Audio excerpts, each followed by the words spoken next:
Yokoso. Welcome back to my YouTube channel. What's good, YouTube? It's your boy Swinley in the building. Back at it with another Dragon Ball YouTube with a video. With every timeline in Dragon Ball will merge, or with everything in Dragon Ball was canon, wherever you want to call it. Just know I am officially back. From my resurrection, I decided to make some more weather videos. I had died in the past couple months, but I have been resurrected with the Dragon Ball, so here I am. So in the last part, the Z fighters prepare to join Dynamic, and the ship is much more modified than the canon counterpart. For example, this one had rejuvenation pods due to Bulma having built one in the last part. If you are confused, go rewatch the series, as it has been a minute. But this will also help out the sister beam usage, as they won't have to use none during training. The only downside about the ship that is much slower, making it slower to reach Namek. But this also gives Piccolo and Gohan, as well as the other Z fighters, a chance to catch up with Goku and Raditz. And right now, in terms of power levels, in base, Raditz is the strongest at 4 million. That Zenkai boost that he got from the Great Big Vegeta battle really helped out a lot. At second, we have Goku / Kakarot at 3 million, but he do have access to Kaioken times 10, which temporarily raises his power level to 30 million, making him the strongest. Raditz, however, do have access to Go Kaioken, but he don't have as great mastery as Goku right now. He can only go times 3 and at max times 5. But he do still have his tail, but Raditz wonders if he can use Kaioken in the Grape 8 state as well. But he is kind of scared of using it in Grape 8, cause one bad move and his body is instantly destroyed. Definitely not the best move as of right now. Right behind these two is Piccolo at 2 million and Gohan at 1.5 million. With the rest of the Z fighters, they approach Namek. They sense powerful key signatures and discover a massive tree draining the planet's life force. Upon landing, they encounter a rare Vegeta, who reveals an intense war between Frieza, Cooler, and the Dark Syndicate. While Piccolo tracks a familiar key signature that leads him to Lord Slug, while Goku confronts his doppelganger Turles, setting the stage for an epic battle. And Goku is still puzzled by Turles' appearance. Another Saiyan? He thought only he, Raditz, and Vegeta were the last full-blooded Saiyans. Then he recalled Raditz mentioning another Saiyan from the Dark Syndicate, and Vegeta did bring him up earlier, so this must be the one. But something still feels off. Goku can't shake off how similar he and Turles look. Why didn't Raditz mention that? No matter, Goku can sense the ominous evil in Turles and know that he can't be trusted. As Piccolo stares down Slug, feeling as he looking down into a mirror of his former life as the Demon King, sensing Slug immense power far beyond his current level, his doubts start to creep in. He wonders if he could have become this powerful had he remained evil instead of becoming soft. But as he stands on this side, sensing Slug malevolence, all he feels is disgust. Regaining his composure, Piccolo vows to defeat Slug no matter how powerful he is. Slug, reading Piccolo's thoughts, smirks and says, "So you gonna defeat me, huh?" Piccolo scoffs at the idea of Slug reading his mind. As Turles confronts Goku, memories of his past with Raditz begin to resurface. Due to the inclusion of Dragon Ball Zero in the scenario, created by Toritaro, of course. I explained these things in the first part, so go rewatch that. Turles and Raditz were childhood friends, sharing moments of friendship and adventure. However, these memories are tainted with feelings of hate and resentment, stemming from the deep sense of abandonment that Turles felt when they were separated. This emotional turmoil drives Turles to a state of pure rage. Rather than rekindling their friendship, Turles now yearns to kill Raditz himself.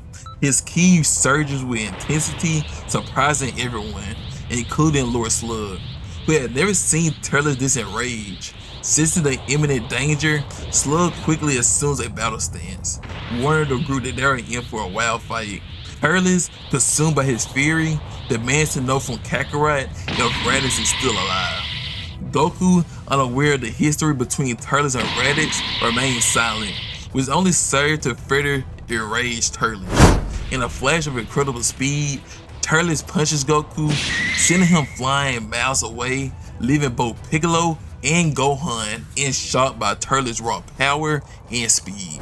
And the scene shifts back to the other half of the Z Fighters, including Raditz and Vegeta. They're in the middle of finishing off the remaining members of both the Ginyu Force and the Cooler Armored Squadron. Not long after though, a few members of the Dark Syndicate appear, only to be quickly and epically defeated as well. Vegeta is blown away both by the strength of Raditz and the humans. He can hardly believe how powerful they all became since he last encountered them. What the hell have they been doing? He has to admit, teaming up with them do seem like a wise decision after all. With the power that Kakarot and Raditz now possesses, they might even stand a chance against Frieza. Though a bitter taste do lingers on, he's not exactly proud that the two low-class warriors are now stronger than him, but that's fine for right now. Once he's done using them and has found the Dragon Balls, he will wish for immortality and rule the universe himself. Vegeta shouts to Raditz, demanding to know the location of the Dragon Balls before Frieza finds them.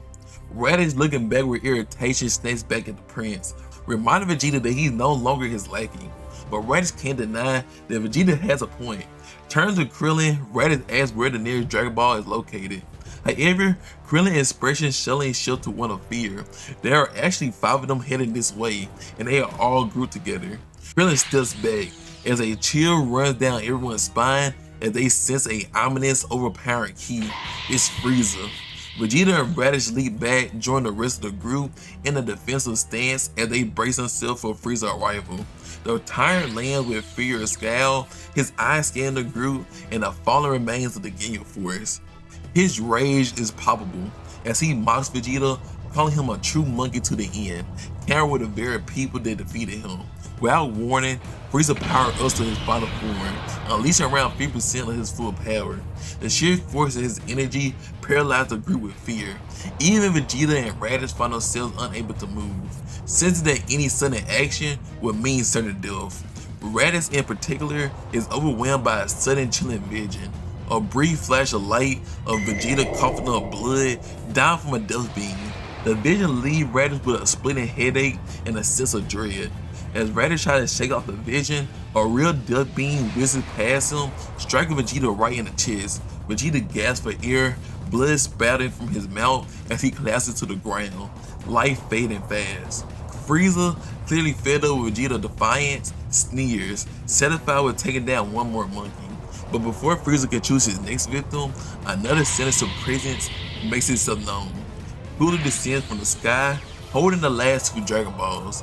He tosses them casually to the ground beside Frieza 5 and smirks. What do you say, brother? It's time to settle this rivalry once and for all. Frieza chuckles darkly, his irritation giving way to his amusement as he fires several death beams at Cooler, igniting a fierce battle between the 2 tyrants. Meanwhile, Raditz looks down at the dying Vegeta, loading a thought, but realizing that they'll need every bit of strength for what's ahead. Reluctantly, he feeds Vegeta a sister beam, and the beam works its magic. Vegeta's strength surges, granting him a tremendous Zenkai boost. Now back on his feet, Vegeta joins Raditz as they watch the incredible power of these 2 monstrous brothers clashing before them. The battlefield is engulfed in chaos, but Raditz knows that this is just the beginning. They'll need every ounce of strength to survive what's coming. As the scene shifts back to Goku and Turles, the battle intensifies. Turles relentlessly bombards Goku with a flurry of powerful attacks, with Goku nearly dodging and blocking each assault, but every blocked punch feels like a crushing blow. He marvels at Turles' raw power, noting that if this was a base-to-base battle, Turles would definitely have the upper hand. Fortunately, it's not. Goku activates the Kaioken technique, deflecting Turles' attacks and turning the tide of the battle in his favor. Meanwhile, Piccolo and Gohan are engaged in a fierce fight with Lord Slug, who proved to be stronger than both of them combined. Piccolo struggles lacking a technique like Kaioken to temporarily boost his power, so Goku occasionally taps into Kaioken times 20 to assist Piccolo and Gohan, but this drains his stamina at an alarming rate. Piccolo quickly notices Goku's exhaustion and curses under his breath, realizing that Goku's continued use of the Kaioken could soon make him a liability. Frustrated, Piccolo knows if this keeps up, either Goku's stamina will run out or the power gap between them will grow even wider. Irritated, Piccolo knocks Goku out the way, determined to handle the situation himself. He quickly creates 4 clones of himself, all of which simultaneously attack Slug, landing a brutal slug across Slug's face. See what I did there? As Slug recovers, he looks up to see a dozen of Piccolo clones, each charging a special beam cannon in unison, and the combined attack slams into Slug with tremendous force. Piccolo, now breathing heavily, watches as the smoke begins to clear, and he smiles as he manages to land a significant hit. And when the smoke fully dissipates, Slug is visibly enraged, with his body missing an entire arm, and his anger is palpable. Slug begins to grow into his giant Namekian state, but stops when Turles tells him to wait. With an evil grin, Turles shouts out that it's done. The Tree of Might is finally complete. Goku, Gohan, and Piccolo exchange confused glances. Tree of Might? What is that? But before they can react, both Slug and Turles grab a fruit from the tree. Sensing that something is off, Goku rushes towards them, but it's too late. Both Turles and Slug take a bite of the fruit, with their bodies surging with energy and power. Turles, now empowered, is able to keep up with Goku's Kaioken technique, and the two clash fiercely. But something is wrong with Slug. His head began to spin out of control, and feel like that he's losing part of himself. Piccolo and Gohan are confused, watching in shock as Slug screams in agony.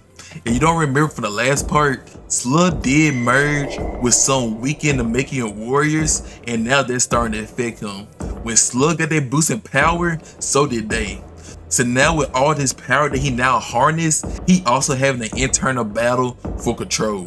Suddenly, in a burst of speed, Slug appears in front of Piccolo, thrusting his hand into Piccolo's abdomen, creating a massive gaping hole.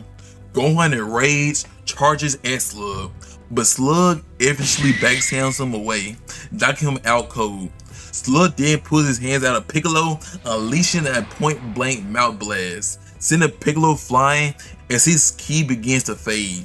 But Slug is still in pain, and the reason becomes clear. The Namekians that he has simulated with before are resonated with the Tree of Might's power, all of them fighting for control, and they are no longer in sync with who Slug truly is. Slug screams in agony as he falls into the abyss ocean, overwhelmed by the internal chaos. Meanwhile, Piccolo is sent crashing through mountain, finally landing hard. Just before losing consciousness, he catches a glimpse of 2 prominent figures of Namekians in the distance. As Piccolo loses consciousness, Goku and Turles continues their battle, each blow shaking the battlefield. Their fight grows fiercer, every clash of fists causing shockwaves that crack the ground beneath them. A powerful exchange sent them both crashing through mountains, their momentum carrying them far from where they began. Suddenly, they break into another battleground, right where Cooler and Frieza are locked into a deadly duel, and everyone is confused. Even Cooler and Frieza stops fighting. The Z fighters are also confused, with Raditz and Vegeta having shocked expressions. Kakarot, and they look over to the second person, and Raditz's eyes drops to disbelief. He mutters, Turles? Raditz thinks that he's seeing a ghost, but no, it's the real thing. How is he here? How is he alive? Is there just another Saiyan that look just like Turles? But no, it's not. Raditz realizes that this is actually Turles, and he doesn't know what to say, but in the heat of their battle, both Cooler and Frieza are furious. It seems that these monkeys just keep spawning out of nowhere, so why not stop their fight and put their attention on them for a bit?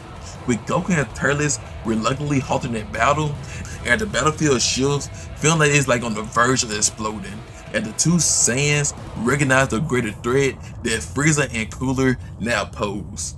Goku leaps back to join Vegeta and Raditz, his gaze locked on the two tyrants. Raditz, bewildered and desperate for answers, starts to question Goku about Turles. But before he can get a word out, a death beam grazes his ear, narrowly missing him. Frieza laughs darkly, mocking him. Careful, monkey, I almost had a headshot. Vegeta grits his teeth, momentarily shaken by Frieza's precision. His mind races as he considers their options. Facing both Cooler and Frieza head on feel like a suicide mission. Maybe if he could create an artificial moon, they could all transform into great beings.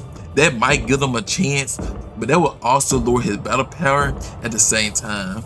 And Turles, could they even trust him and they all transform? Vegeta scowls, weighing the risk with every second feel like an eternity, and he began to gather energy to create the artificial moon. As he hesitates, Cooler suddenly appears inches from his face, seizing his hand mid-movement, stopping him cold. Vegeta's eyes widen in shock as Cooler's grip tightens, his smirk cold and unyielding. Before Goku and Raditz can react, they see visional cells springing forward to help. Fists clench and keep flaring, but in an instant, Frieza materializes behind his brother, cutting both their hands off. As the vision dissipates, both Goku and Raditz remain paralyzed in fear, wondering what the hell did they just see. As Frieza congratulates them as he was second away of cutting their hands off. And with that, we end this part. What do you think about it? What do you think would happen in the next part? What would happen to Piccolo? What would happen to Slug? Can the group truly beat Frieza and Cooler? Would Turles actually help out? Why is Goku and Raditz having these slight glimpses into the future? So many questions must be answered. But if you truly enjoyed this part, make sure to hit that like, comment, and subscribe button to find out what happens next, or what if every timeline in Dragon Ball was merged. And with that, I'm out. Peace.